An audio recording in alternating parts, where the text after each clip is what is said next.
હવે એક બીજો પ્રશ્ન છે. પ્રશ્ન બહુ સામાન્ય છે. કદાચ એકદમ એવું લાગશે કે બાળકે પૂછેલો પ્રશ્ન છે. પણ આનો જવાબ મને એવું લાગે છે કે મને બહુ ઊંડાણપૂર્વક મળશે એટલે મારી ઈચ્છા છે પૂછવાની કે એક કથાકાર તરીકે અને એક સંત તરીકે એક કથા કરવાનો આશ્રય શું હોય છે?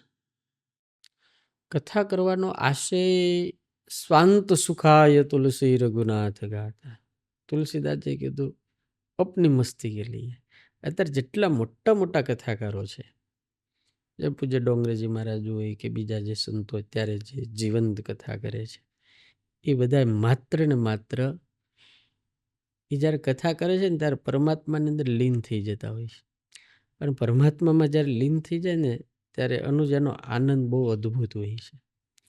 દુનિયા સુધરે ન સુધરે એવા આશયથી કોઈ કથાકાર નથી કરતા, પણ પોતાને ભગવાનની અંદર રહેવાની મસ્તી રહે. અને બીજું કે સામે 1000, 5000, 10,000, 20,000, 25,000 કે 50,000 માણસ બેઠું છે.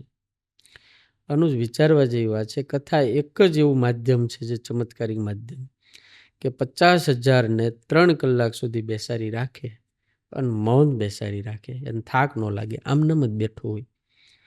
તો 50,000ને 3 કલાક ગુણાકાર કરો તો આટલી કલાક સુધી આટલા લોકો ખોટું ન બોલ્યા, આટલા લોકોએ કોઈની નિંદા ન કરી, આટલા લોકો બાંધ્યા નહીં, આટલા લોકોને ખોટા કે ખરાબ વિચાર ન આવ્યા.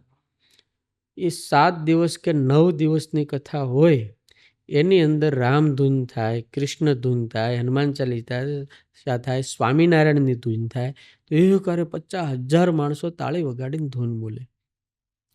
અથવા તો મેરી ઝોપડી કે ભાગ આજ ખુલ જાયંગે રામ આયેંગે એ ભજન ગવાય, તો એ કરે 50,000 માણસ મસ્તીથી ગાય. એ જે ઉર્જા પ્રગટ થાય.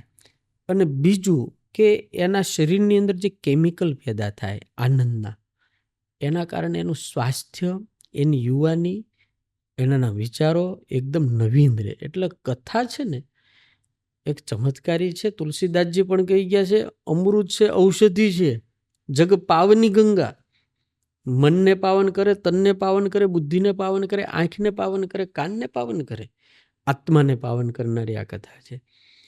એટલે કથા તો બહુ મોટું માધ્યમ છે સમાજને જોડવાનું, સમાજને આનંદ આપવાનું, અને અમે પોતે ભટકી ન જાય એટલા માટે આ કથા અમે કરીએ છીએ.